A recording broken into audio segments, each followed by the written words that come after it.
네, 여러분 안녕하세요. 미분기하학 강의 영상입니다. 이번 영상에서는 곡면의 측지선에 대하여 살펴보도록 하겠습니다. 먼저 측지선을 정의하겠습니다.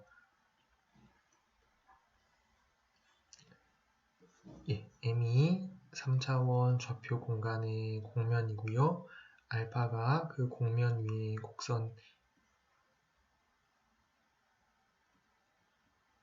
곡선이라고 생각을 하겠습니다. 그랬을 때 우리가 알파의 이 가속도 벡터가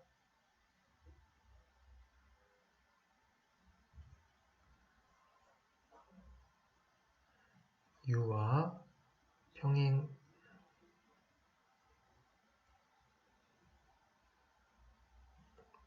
여기 알파를 따라서 라는 말을 추가를 하겠습니다. 알파를 따라서 u와 평행하게 되는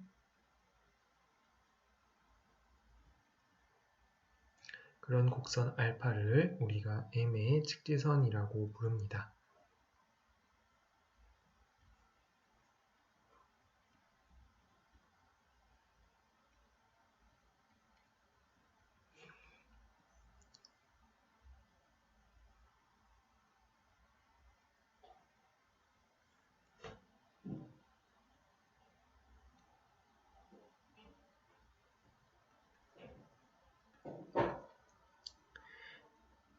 그래서 곡선이 측지선인지 판별하는 데 도움을 주는 또 다른 보조 정리를 살펴보도록 하겠습니다. 알파가 m 위의 단위 속력 곡선일 때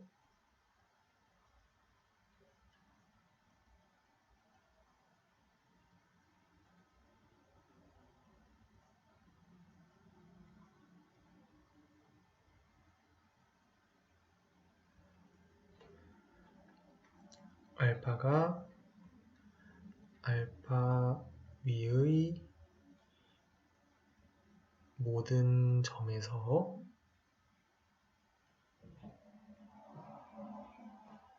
m의 수직인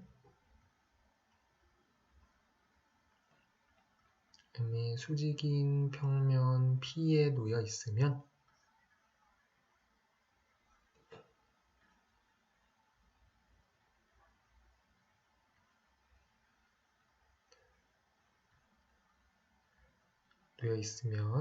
이제 알파가 측지선이 됩니다.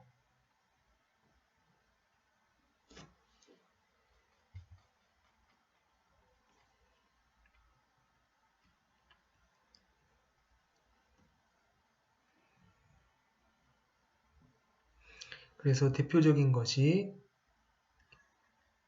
예를 들어서 우리가 회전면에서의 경도선을 생각을 해볼 수 있습니다.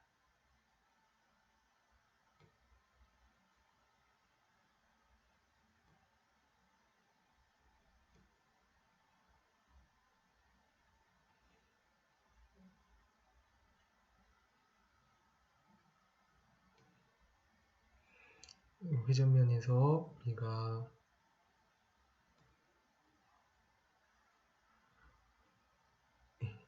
이런 평면으로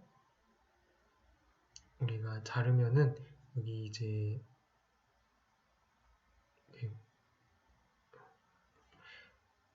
그림을 다시 그리겠습니다.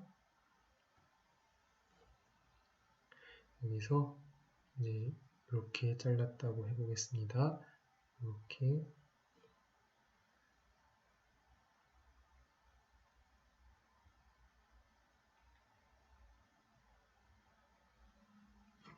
이런 평면으로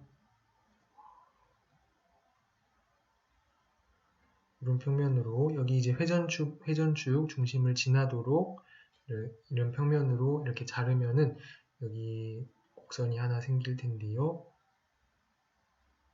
여기 파란색과 검정색 곡면의 교선, 이것이 이제 경도선이 되겠습니다. 그런데 이 평면 P는 검정색은 M이라 하고 평면을 P라고 했을 때 이 경도선을 알파라고 했을 때 네, 어떻게 되는가 하면 알파가 이제 P와 M에 놓여 있고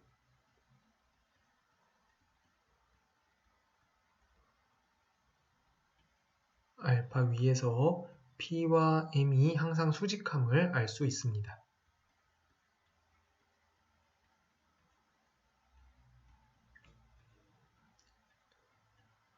그래서 우리가 이제 회전면에서 경도선이 측지선이 됨을 알 수 있습니다.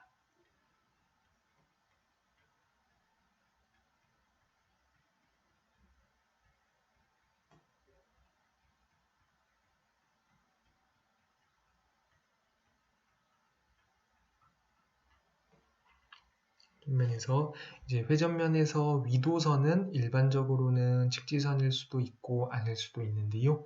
이제 경도선은 여기서는 회전면의 경도선이 항상 직지선이 된다는 사실을 이제 우리가 확인할 수 있습니다. 네, 이 보조 정리로부터 알 수 있는데요. 그렇다면 이 보조 정리를 증명을 해 보겠습니다. 보조 정리 증명은 다음과 같이 할 수 있습니다.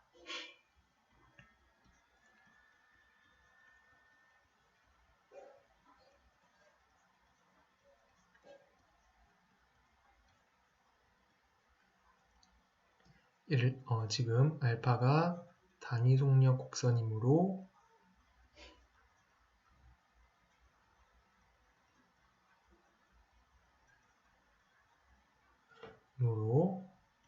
이제 우리가 잘 알고 있는 사실에 따르면 가속도 벡터와 속도 벡터가 수직하게 됩니다.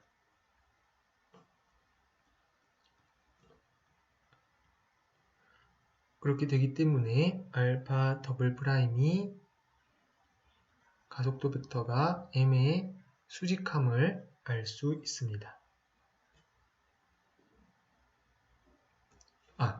이렇게 되고, 죄송합니다. 그 전에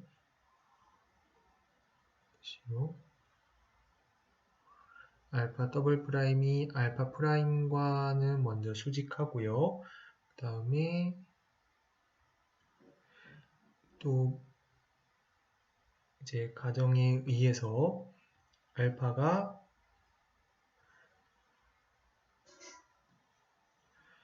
P에 놓여 있으므로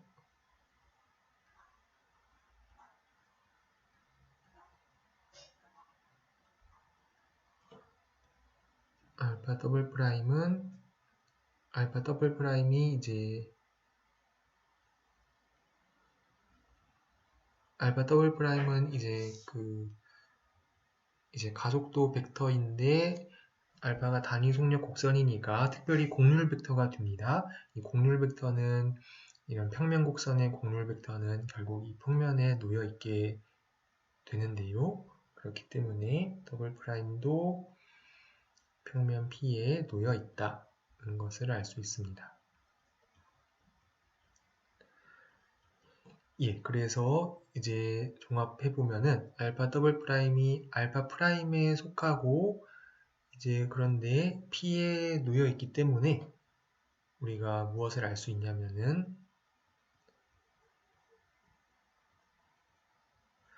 알파 프라임 더블 프라임이 결국 이제 U와 평행하다는 것을 알 수 있습니다.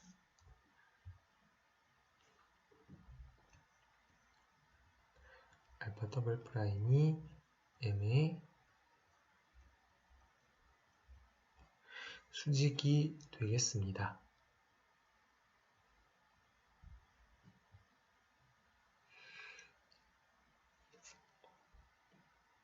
이렇게 되는 이유는 M이 공면이고 지금 좌표 평면, 3차원 좌표 평면에 놓여 있기 때문인데요.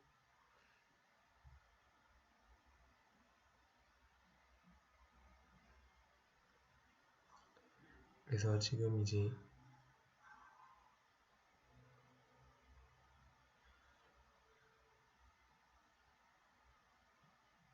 이제 여기 P가 있는데 P에 이제 알파 프라임이 있고 알파 더블 프라임이 이런 식으로 있는데 이제 지금 U도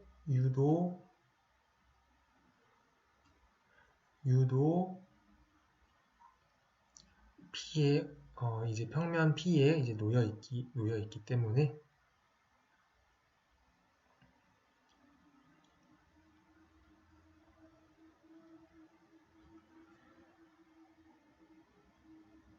그 평면 P에 놓여 있는 벡터 중에서 알파 프라임과 수직이다 이 사실을 종합하면 결국 그러니까 알파 더블 프라임도 그 조건을 만족하고 U도 그 조건을 만족하니까 또 P는 2차원 평면이니까 그래서 두 벡터가 이제 공선적이 될 수밖에 없습니다. 네, 그래서 이 보조 정리로부터 알 수 있는 중요한 사실 중에 한 가지는 회전면에서 경도선이 직지선이 된다는 사실을 우리가 알 수 있습니다. 이 회전면 중에서 이제 가장 간단한 것 중에 하나가 이제 바로 원기둥이 되겠는데요. 직선을 어떤 회전축을 기준으로 회전시켜 얻은 공면이 바로 원기둥이 되겠습니다. 원기둥의 직지선들이 어떻게 나타나는지 한번 찾아보겠습니다.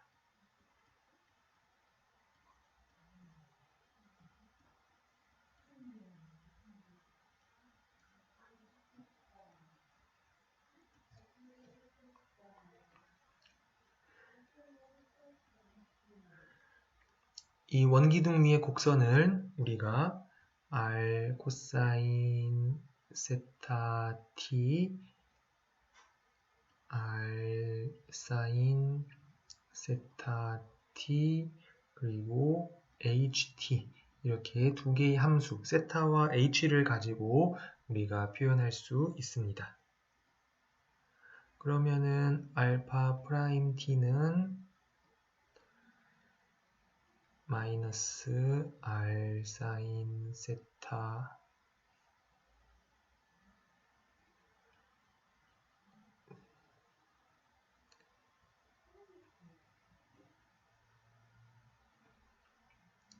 여기 마이너스 r 세타 프라임 사인 세타 t 그 다음에 r 세타 프라임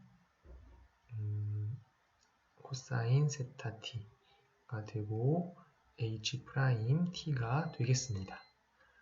알파 더블 프라임 t도 t는 하게 되면은 이제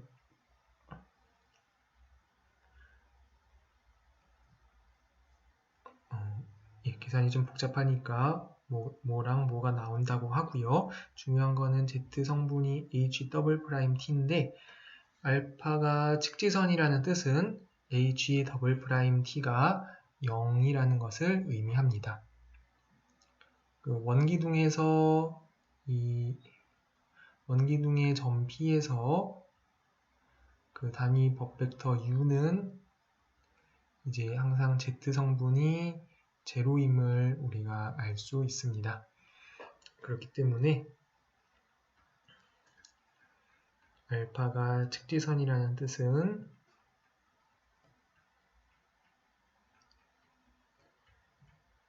ht가 ct 더하기 t 그러니까 h 더블 프라임 t가 0이어야 되고 즉 ht가 1차 함수라는 것을 의미합니다.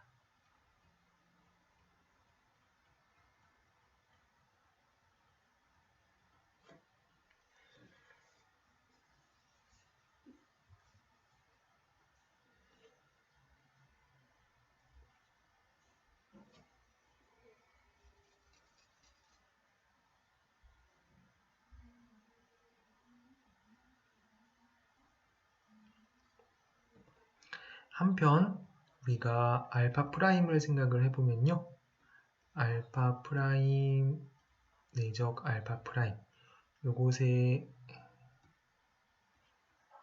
요것을 미분을 해보면 이거는 2 알파 더 프라임 알파 더블 프라임이 되는데 이게 측지선이기 때문에 0이 되어야 하고, 그래서 알파 프라임의 이 크기가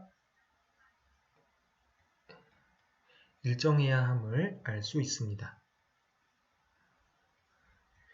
그래서 생각을 해보면은 알파 프라임이 지금 r 제곱 세타 프라임 제곱 더하기 h 프라임의 제곱의 루트 이렇게 되거든요.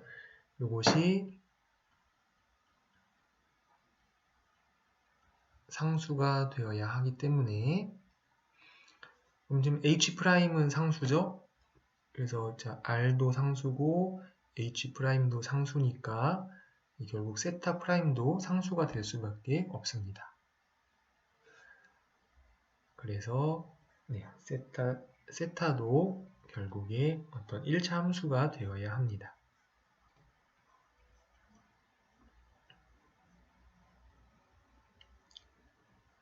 그래서 우리가 원기둥의 모든 특지선들을 우리가 이제 이론적으로 찾아낼 수가 있습니다.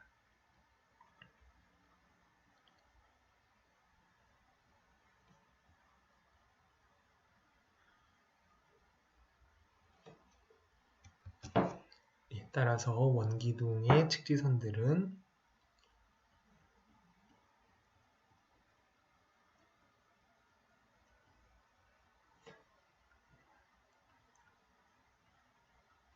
알파 t는 r 코사인 at 플러스 b, r 사인 at 플러스 d, ct 더하기 d 이렇게 나타나는 곡선들임을 알 수 있습니다. 어떤 적당한 A, B, C, D에 대해서. 그래서 요거는 이제 이렇게 우리가 생각을 할 수 있습니다. 원기둥이 있을 때요. 원기둥이 있을 때 요거를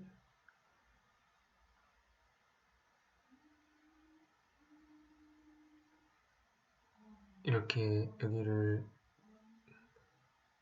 이렇게 잘라가지고 이렇게 약간 펼쳐가지고 우리가 이런 평면을 만들었다고 생각을 해 보겠습니다. 그랬을 때 여기 이제 이렇게 나타나는 곡선들은 결과적으로 여러 가지가 있는데요. 이제 여기서 이렇게 위선일 수도 있고 아니면은 이런 경도선일 수도 있고, 또 이게 아니고 이렇게 이런 형태의 어떤 나선 같은 것일 수도 있습니다. 일반적으로 이 나선. 그래서 근데 이런 곡선들은 이렇게 평면에 펼치고 나면은 결국 어떤 이런 적당한 직선이 됨을 알 수 있습니다. 그래서 일반적으로 원기둥에서 측지선은 이 평면에서, 그러니까 원기둥의 여기를 툭 잘라서 평면으로 펼쳤다고 생각을 했을 때 이렇게 직선으로 나타나는 그러한 곡선들이 측지선이 되겠습니다.